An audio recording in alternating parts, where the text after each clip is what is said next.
métodos por los cuales se puede hacer la purificación de ese virus. En primera, tenemos nosotros que definir qué es la purificación viral.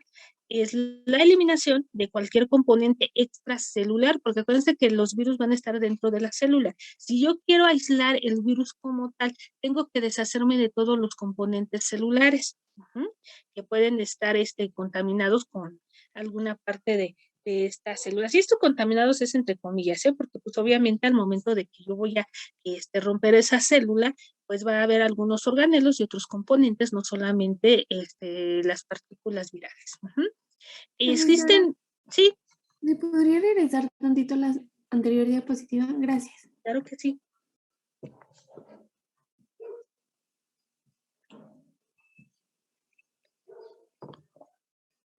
Ya, muchas gracias. De nada.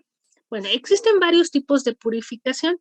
Tenemos purificación química, en la cual implica que el virus debe de estar libre de cualquier sustancia química. ¿A qué se refiere eso? Pues a lo mejor lo cultivé en un cultivo celular, en las cuales ustedes saben que esas células van a estar dentro de un medio de cultivo. Ese medio de cultivo tiene de manera artificial todos los nutrientes que van a necesitar esas células para poder sobrevivir. Obviamente, al momento de que yo rompo esas células dentro de mi caja de cultivo, ahí ya van mezcladas las partículas virales con todos los componentes químicos que me están conformando ese medio de cultivo. Entonces, tengo yo que procurar solamente aislar o solamente recuperar esas partículas virales y todo lo demás lo voy a desechar. También existe una purificación morfológica que implica que estos virus deben estar totalmente libres y al momento de que yo los observe al microscopio no observe ninguna otra estructura aparte del simple virus. ¿Cómo voy a obtener yo este tipo de purificaciones?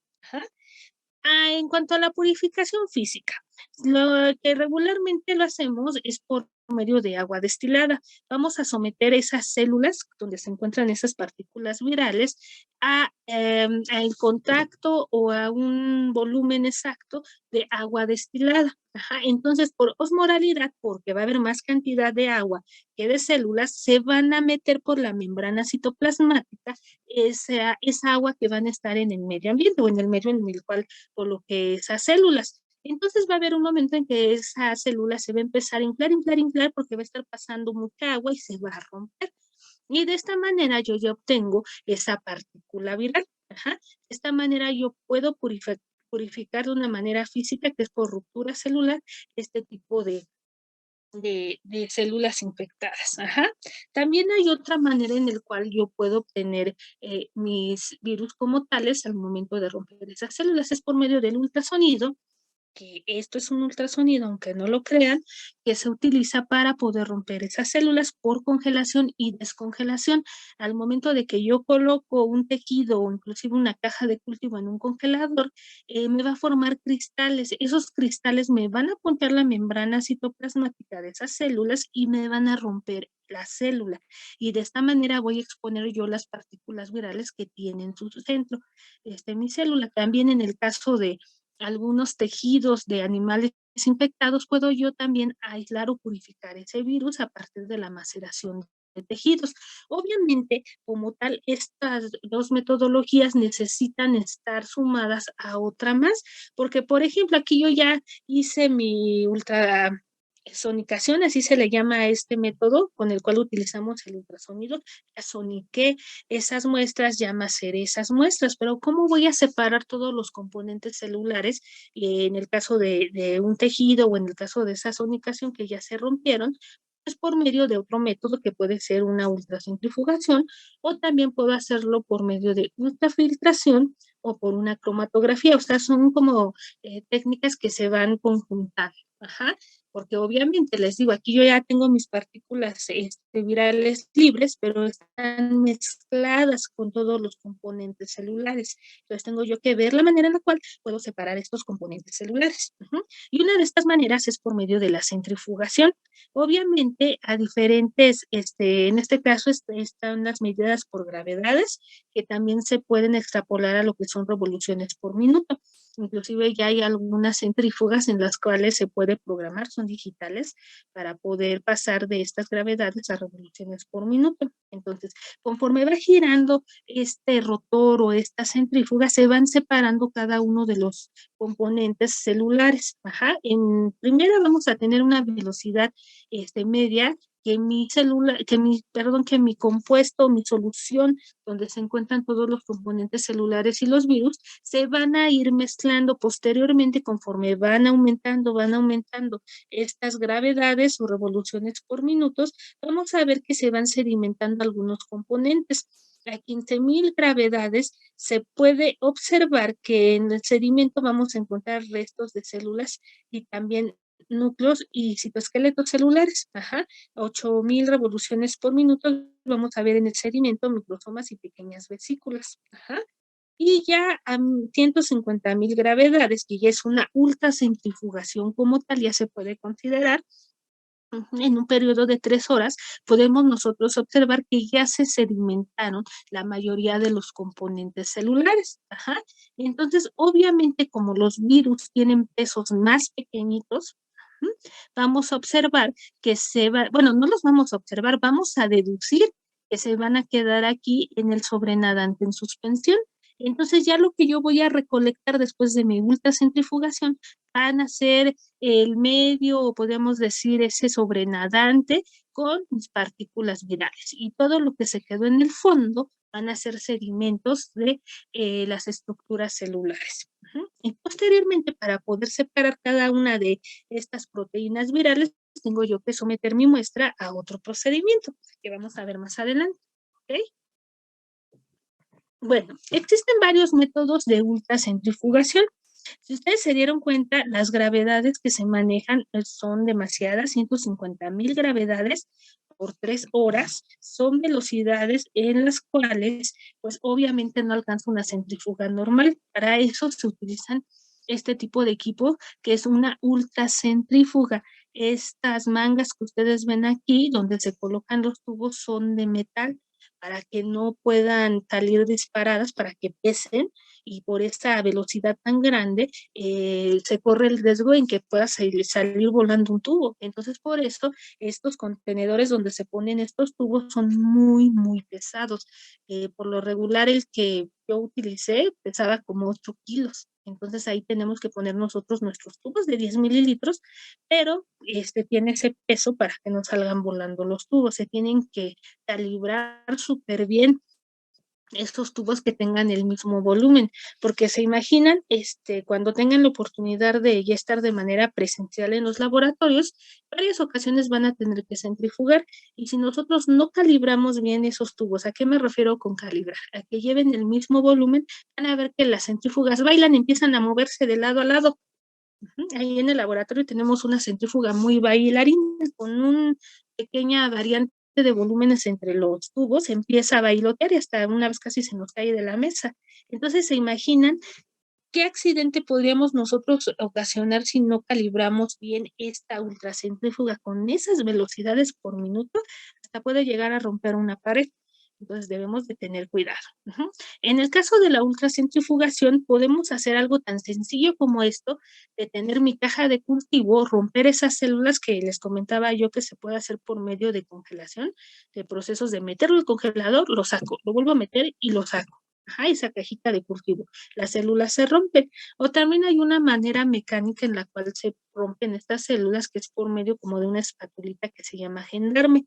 Entonces, ¿qué es lo que hace esa espatulita? La metemos dentro de la caja de cultivo y raspamos todo el piso de esa caja de cultivo. Y ya el contenido que nos queda, simplemente lo colocamos aquí en la centrífuga para poder recuperar las partículas virales. Pero existe otra metodología en la cual podemos utilizar y hacer un poquito más específica esta centrifugación, que es por medio de algunos componentes que se colocan dentro de los tubos, perdón.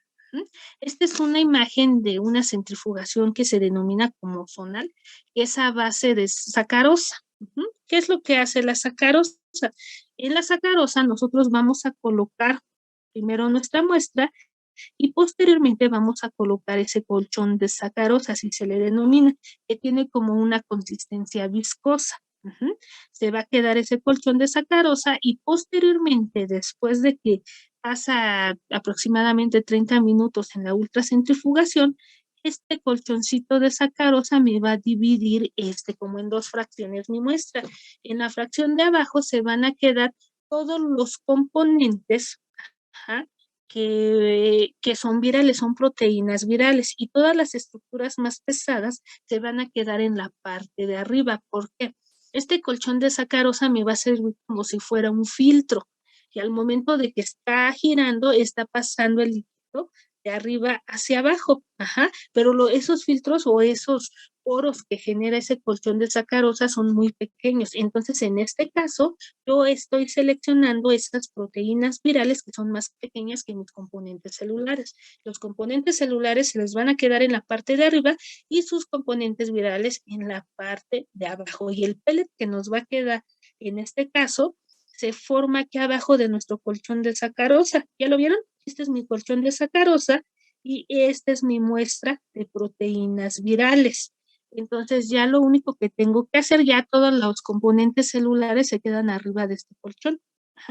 Lo único que tengo que hacer para recuperarla, esta muestra simplemente es con una pipeta Pasteur a este punto y succiono, y lo único que me voy a llevar en este apartado son simplemente las proteínas virales. También existe otro tipo de componentes que me pueden ayudar a hacer esta ultracentrifugación. En este caso se puede utilizar también cloruro de cesio o glicerol. ¿Qué es lo que pasa? Pues vamos nosotros a colocar nuestra muestra de nuestro virus, que les digo puede provenir de un macerado de un tejido, a lo mejor de un cultivo celular o de otro tipo de muestras, y voy a colocar glicerol al 15%. Pero aquí va a tener un papel muy importante el pH. Si esa solución se encuentra ahí en un pH de 7.4, voy a tener yo un componente, podríamos decir, viral completo, pero si se encuentra un pH de 5%, del 5, perdón, esos componentes virales se van a desnaturalizar, se van a separar de manera automática. Y al fin de cuentas, en el caso del resultado de mi ultracentrifugación, en un pH de 7.4 voy a yo tener todavía mi virus completo como tal. Pero más sin en cambio, si yo esta solución la encuentro en un pH de 5, se van a descomponer en sus proteínas que me van a conformar a mi virus. ¿Okay? Sí, pero por eso es la importancia del pH, chicos. Hay algunos virus que un pH bajo se desnaturalizan, que también el someterlos a diferentes pHs es una manera de desnaturalizar el virus, porque obviamente el virus como tal aquí ya desnaturalizado, ya separado en proteínas, ya no es una partícula infecciosa. Pero en este caso sí, teniendo yo mi partícula viral completa, sí es altamente patógeno. Otro método en el cual puedo yo obtener esas partículas virales es por medio de la filtración con membranas que van de 10,000 a 20,000 o hasta 50,000 micrómetros, que tienen un poro muy, muy pequeñito. De esta forma también yo puedo aislar los virus, porque acuérdense que los virus son partículas muy pequeñitas.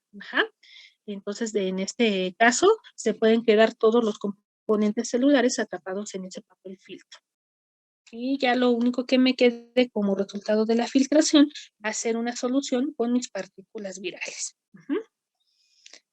Entonces, ahora vamos a pasar a otro tipo de purificación, pero de las proteínas del virus como tal.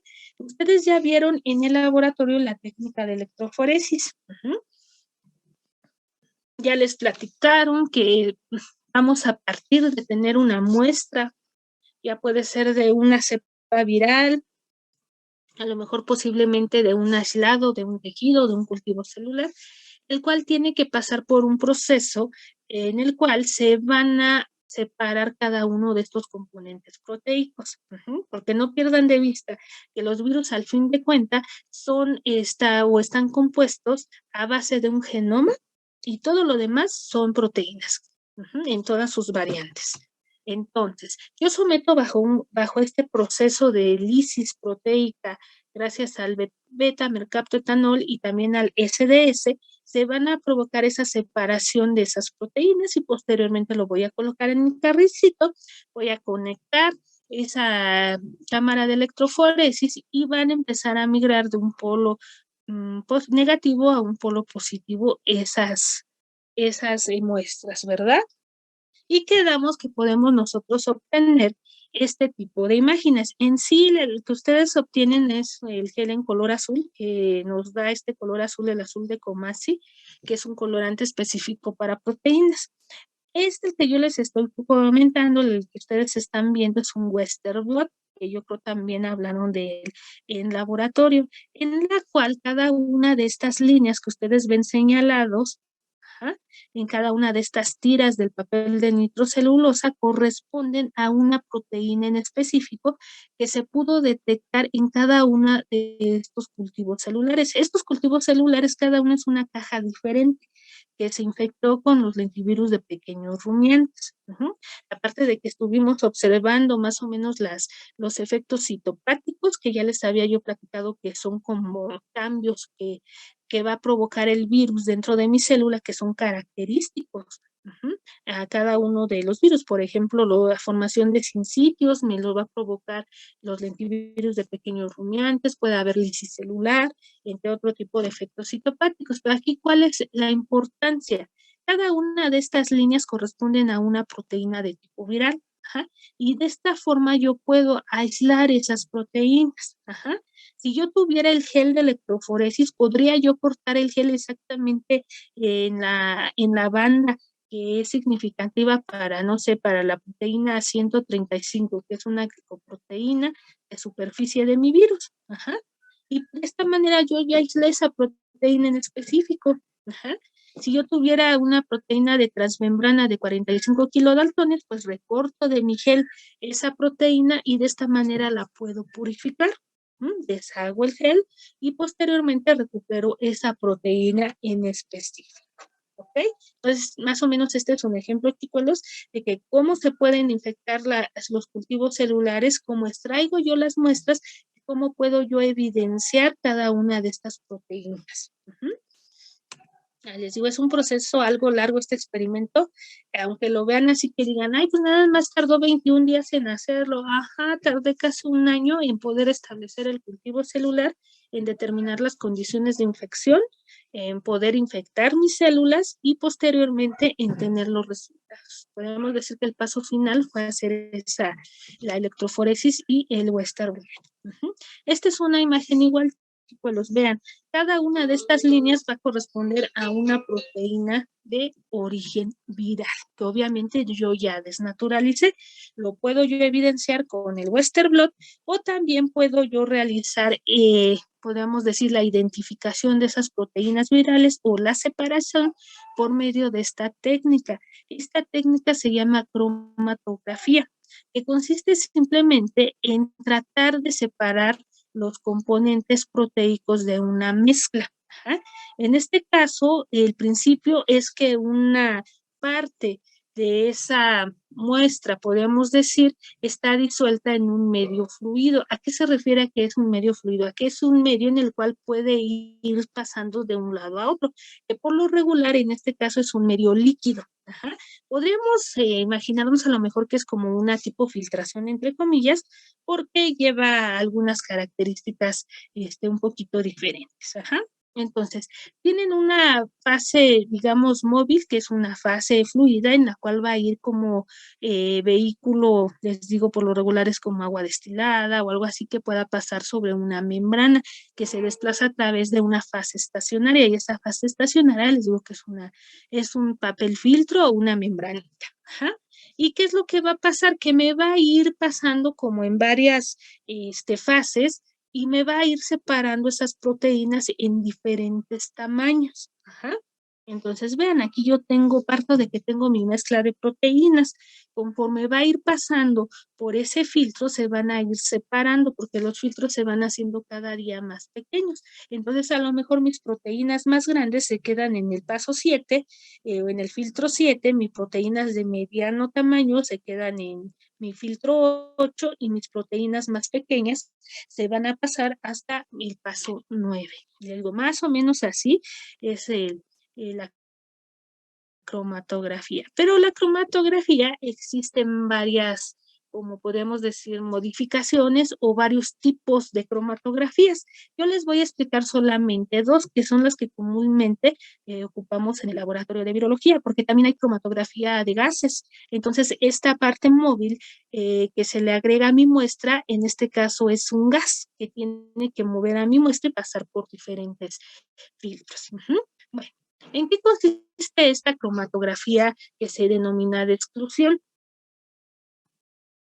En este caso, como contenedor o como filtro donde va a pasar mi muestra, está compuesto por varios poros o por varias perlitas de gel, ajá, en las cuales se van a quedar al inicio pegadas las partículas más pequeñas. Posteriormente, en la parte de abajo, el poro se va como que abriendo, tiene un componente afín que me va a captar proteínas de un alto peso molecular y se van a quedar aquí atrapadas. Entonces, posteriormente tengo yo que agregar un eluyente, que es un componente que me va a ayudar a separar estas proteínas que se quedaron pegadas. Entonces tengo que hacer como dos lavados que son afines a estas proteínas que se quedan pegadas al inicio. Yo voy a colocar el eluyente y se van a despegar mis proteínas. Mi primera fase, después coloco otro eluyente diferente, se van a separar las proteínas que se quedaron pegadas en estas pequeñas partículas de gel. O sea, que son como dos fases. Por eso se le llama cromatografía de exclusión, porque me está como que diferenciando cada una de estas proteínas de acuerdo a su peso. Las va a captar y posteriormente con ese eluyente que es específico para las proteínas que se quedaron arriba, me las va a despegar y me las va a dejar en un contenedor. Posteriormente agrego yo otro eluyente que es diferente y me va a despegar estas proteínas que están en estas perlas de gel y se van a colocar en otro compartimento diferente. Y de esta forma yo ya dividí toda mi mezcla de mi muestra. Bueno, pues esto es prácticamente este es de afinidad. Ajá. Esta cromatografía de afinidad también va a incluir dentro de como estos filtritos, son como pequeñas jeringuillas, para serles sincera, pero en su interior van a tener algunas partículas que son afines hacia algunos componentes proteicos, o sea, me va a poder reconocer un componente en específico de la proteína de superficie de un virus, o me va a poder, en este caso, imagínense que las proteínas de superficie son estas rojas, ajá, y voy a tener también otras esferas que me van a ser muy, pero muy afines a estas proteínas que son triangulitos, que vamos a suponer que son las de matriz. Ajá. Entonces, al momento de que yo coloco esta mezcla de muestras, se van a pegar a estas resinas los componentes proteicos que son afines a cada una. Ajá.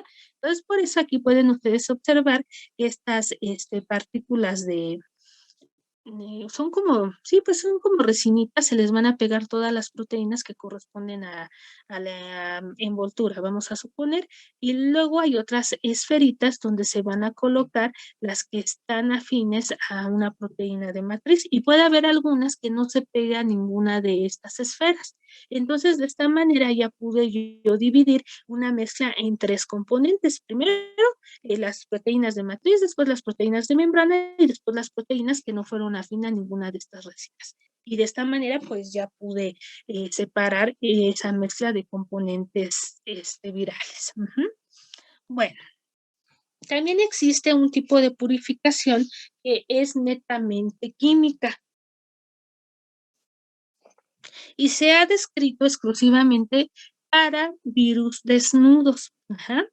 En este caso se utiliza sulfato de amonio, que es una sal,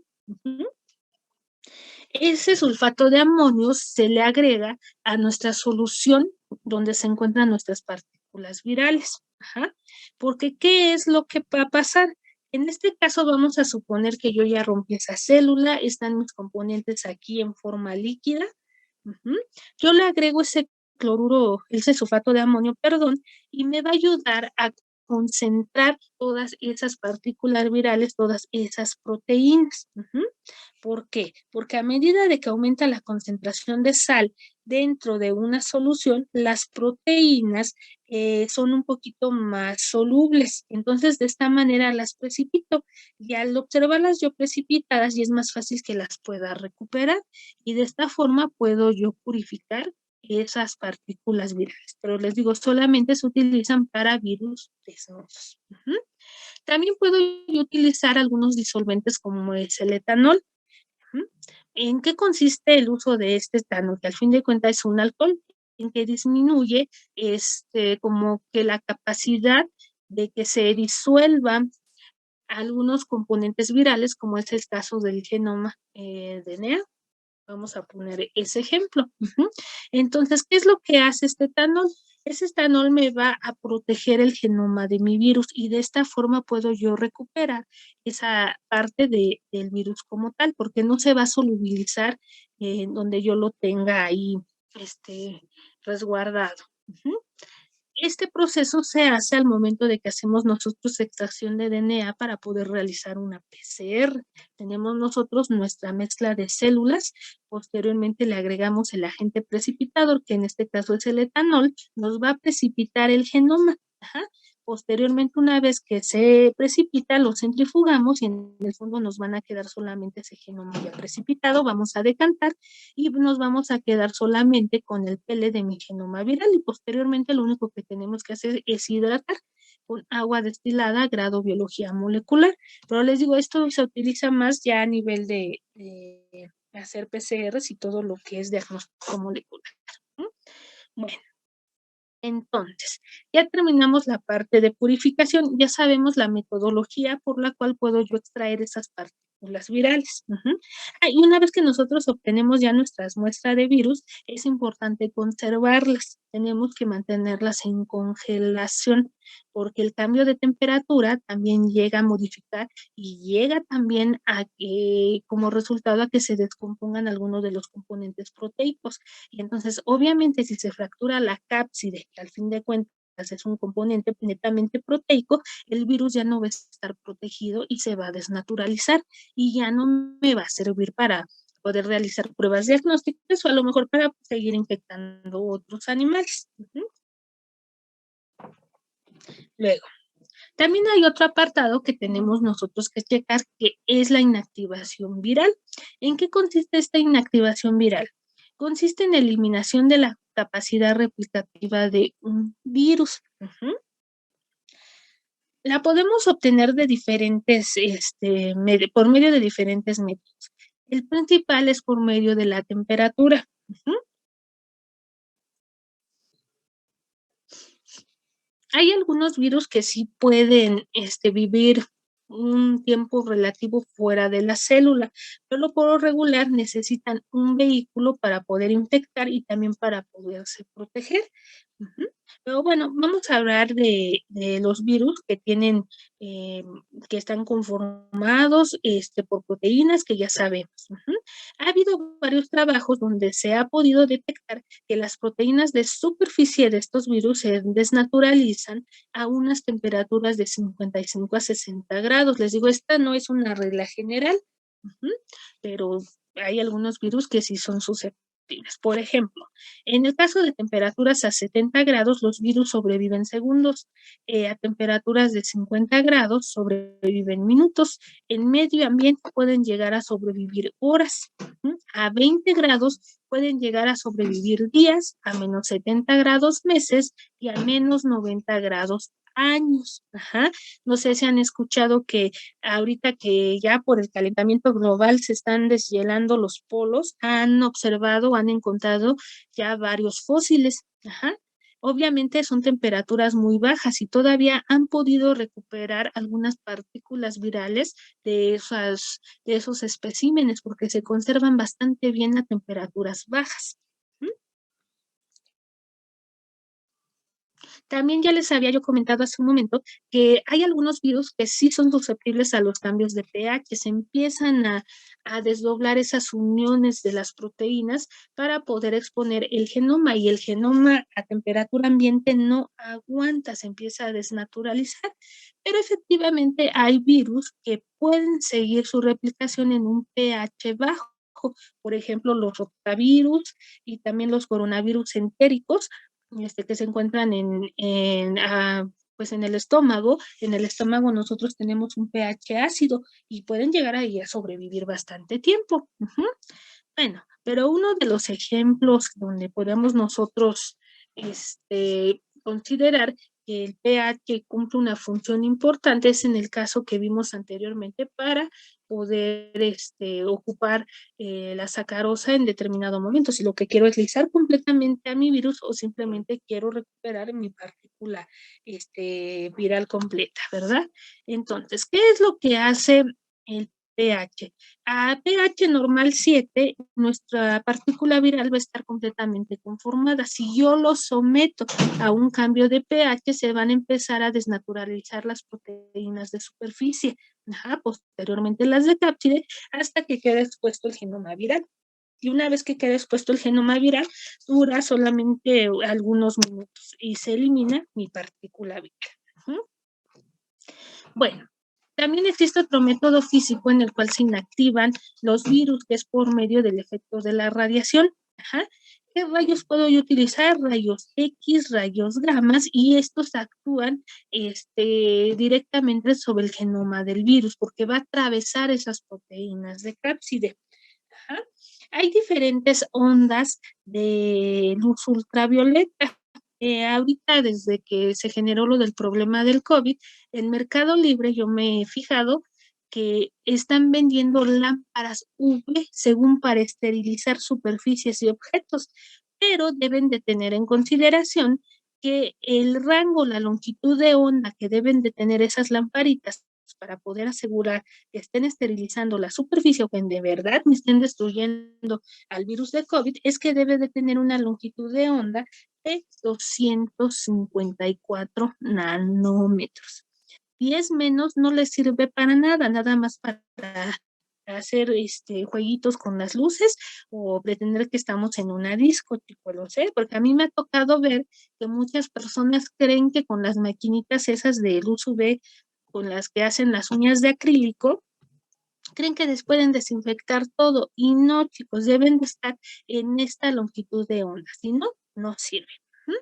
Bueno, esta longitud de onda de esta luz destruye los ácidos nucleicos, daña el ADN, el ARN y también puede generar daños estructurales y moleculares. En sí, al momento de que está dañando el genoma de este virus, ya le estamos impidiendo que se pueda seguir replicando y por lo tanto se elimina su capacidad de infectar. También por este motivo nosotros desinfectamos nuestras áreas de trabajo en dado caso de que queramos hacer un cultivo celular con luz UV para evitar contaminaciones. ¿Qué lesiones puede causar la luz UV en un virus? Puede haber roturas de puentes de hidrógeno, como ustedes pueden observar, y de esta forma evitamos que se complemente la doble cadena de DNA. Hay pérdidas de bases, que a lo mejor aquí tendría yo una adenina o guanina y de repente ya no están. Puedo observar formación de dímeros. Dímeros se refiere a que se repite una base. En este caso, vean, se repite la timina y esto me va dando enlaces erróneos en las cuales también evita que se pueda conformar la doble hélice. Y también puede provocar la ruptura de las hebras sencillas en sí. La luz UV va a romper mi cadena de DNA.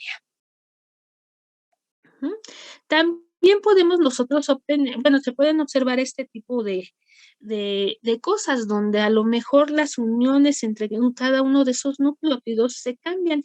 En lugar de unirse con su complemento, la timina se uniría con la adenina, se unen entre sí. Y entonces al momento de hacer esta unión, ya no podemos nosotros asegurar que se complementen las dos hebras del genoma y de esta forma también evitamos que se pueda seguir replicando, ya que va a estar incapacitado para poder realizar su replicación como tal, obteniendo estos errores en la estructura base de su genoma. Bueno, ya hablamos de radiaciones y ahora vamos a hablar un poquito, en resumen, de los métodos de inactivación física. Nosotros ya quedamos en el laboratorio que nosotros utilizamos dos métodos por calor, que se denominan por calor seco y calor húmedo. En el caso de calor húmedo vamos a obtener la autoclave, que ustedes ya saben que funciona a 121 grados centígrados por 15 libras de presión por 15 minutos. También en este apartado, aquí todavía se considera la pasteurización, aunque realmente está más encaminada a lo que es la eliminación de bacterias. Y también la ebullición que llega a 100 grados centígrados cuando estamos hablando de una solución. ¿Qué es lo que hace el calor húmedo? Va a desnaturalizar las proteínas del virón como tal. En el caso del calor seco, se menciona la incineración, la flama directa y el horno Pasteur a una temperatura de 160 a 180 grados por 2 horas. ¿Qué es lo que va a provocar? Va a provocar la desnaturalización de las proteínas del virón. En el caso de radiaciones ultravioletas y radiaciones ionizantes, ya quedamos que va a alterar específicamente el ácido nucleico. Pero ¿para qué necesitamos nosotros inactivar al virón o realizar la inactivación viral? Primero, si yo estoy trabajando, necesito garantizar que toda mi zona esté totalmente estéril. Y también me sirve para prevenir la propagación de enfermedades. Aunque también para inactivar algunas de las partículas virales se han ido como que haciendo más específicos la producción de algunos desinfectantes. Pero en las cuales se necesita empapar la superficie y dejarlo actuar por lo menos 10 minutos para que puedan producir un efecto favorable.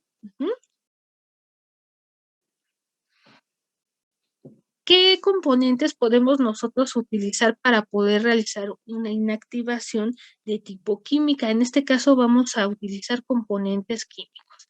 Disolventes como el éter, que ya habíamos nosotros hablado, cloroformo, acetonas, van a inactivar a los virus con envoltura y van a actuar sobre los lípidos de la envoltura de estos virus.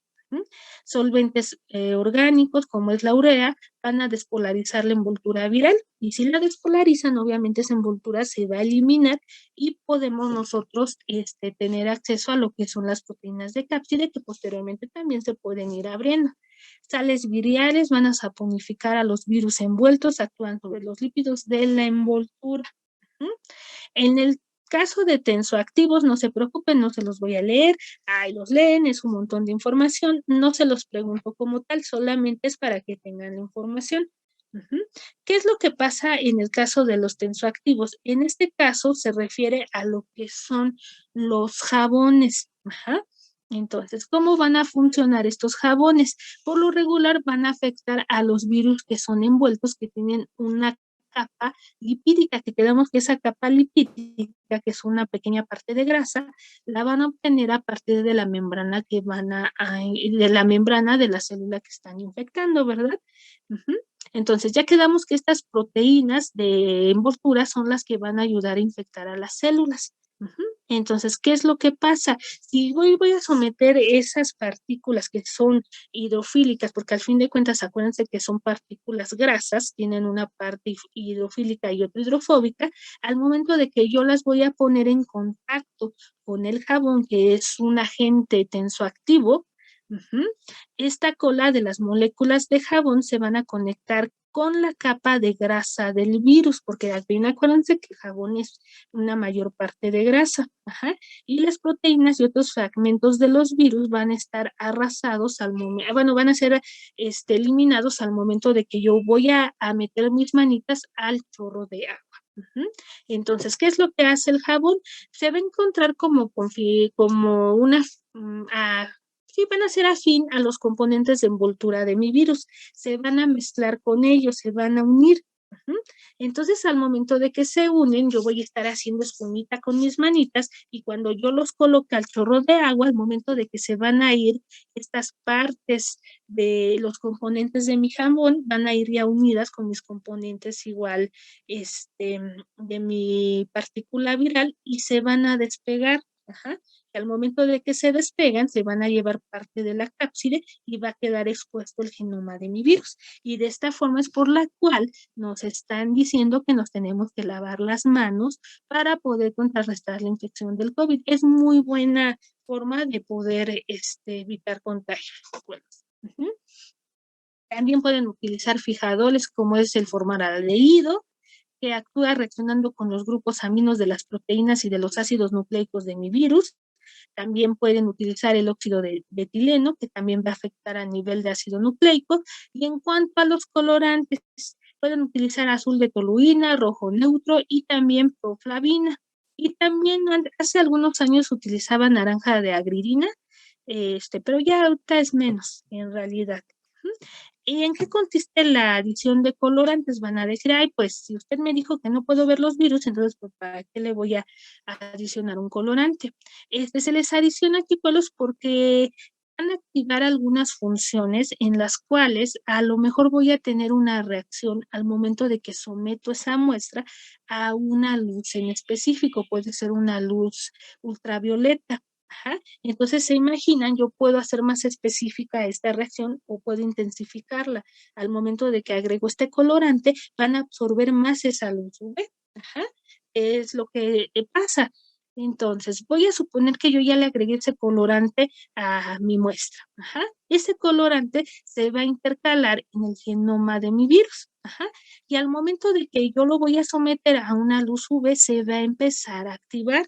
En este caso, están utilizando un colorante específico que va a ayudar a interferir entre la doble cadena de DNA, va a evitar que se conforme la doble escalera como nosotros la conocemos y de esta manera vamos a evitar la replicación del virus. Ajá. Pero esto va conjunto de un colorante con la radiación UV. Para eso se utiliza la coloración. También podemos nosotros utilizar ya como un componente químico el hipoclorito de sodio que deshace y destruye las proteínas, lípidos y actúa despolarizando las membranas bueno, en sí es la envoltura viral, porque acuérdense que los virus no tienen membrana, ¿no? Bueno, también se pueden utilizar algunos componentes, que son saponificantes, como el tritón, que de igual manera, va a funcionar como el jabón normal, va a ser acarreado estos componentes, hidrofílicos junto con los componentes hidrofílicos del jabón y se van a separar a la par. También podemos utilizar etanol, que igual nos va a despolarizar la membrana y vamos a tener el genoma del virus, a nuestra disposición. En dado caso de que quisiéramos hacer PCR, lo podemos recuperar y si no, se va a quedar expuesto ya este genoma y se va a eliminar. Ujú. En el caso de rayos UV, vamos a ir directamente a lo que es dañar el genoma de los virus. Ujú. Bueno, chicos, esta es una tablita que yo encontré con respecto a algunos desinfectantes de uso común y cuál es el tiempo que debemos de tener en contacto de algunas superficies que queremos limpiar si queremos eliminar el SARS-CoV-2, como por ejemplo el hipoclorito de sodio en una proporción 1:49, deben de dejarlo 5 minutos actuando. En el caso de una dilución 1:99, también lo tienen que dejar 5 minutos. Diluciones de jabón de manos, en teoría se supone que su lavado de manos debe de durar 15 minutos, aunque ha habido estudios como que se ha demostrado que pueden ustedes solamente estar lavándose las manitas 5 minutos y con eso es suficiente. El etanol al 70%, la pitona ayodada 7.5%, el clorhexilenol 0.05% y la clorhexidina al 0.05% y el cloruro de benzalconio, perdón, al 0.1% debe de estar en contacto con las superficies mínimamente 5 minutos. ¿Mm? Bueno, También encontré algunos datos donde dice que si ustedes utilizan etanol para desinfectar o el 2-propanolol, en concentraciones un poquito mayores del 30%, solamente deben de estar en contacto con las superficies 30 segundos y esto es más que suficiente. Ajá. En el caso del alcohol, se recomienda que esté al 75% y de igual manera deben de tener en contacto con él 30 segundos. Y como resumen final, chicuelos,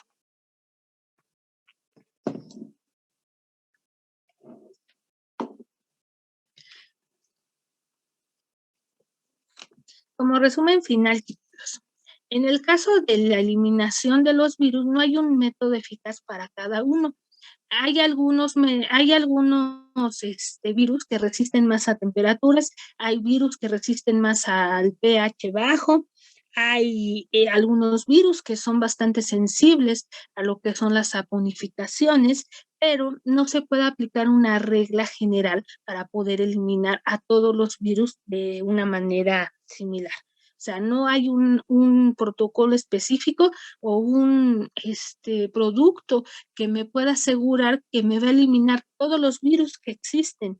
No, cada uno tiene sus propias características conforme si es envuelto, si no es envuelto. Algunos tienen unos factores de resistencia genéticos que también tendríamos que evaluar esa cuestión para poder determinar cuál es el mejor desinfectante para poder inactivar al virus.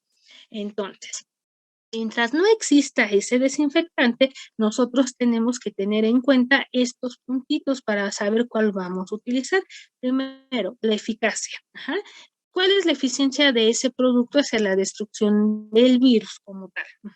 La acción con la materia orgánica que no reaccione de una manera adversa, la toxicidad que pueda ser relativamente segura tanto para los humanos y los animales, que no tenga una actividad residual muy larga, que sea efectivo en telas y metales, que no se inactive con el jabón, porque hay algunos componentes que si ustedes los mezclan se inactivan entre ellos. Ajá.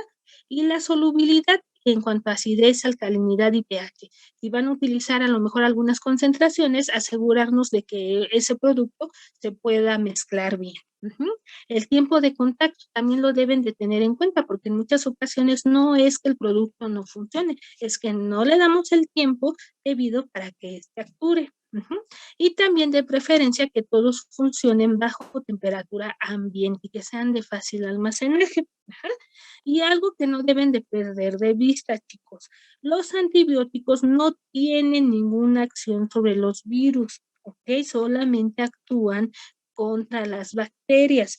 A lo mejor en algún tiempo ustedes llevaron a su perrito al veterinario y les dijeron, ay, tiene parvo, cuando los llevan con diarrea, y les dan su antibiótico y a lo mejor un antiviral.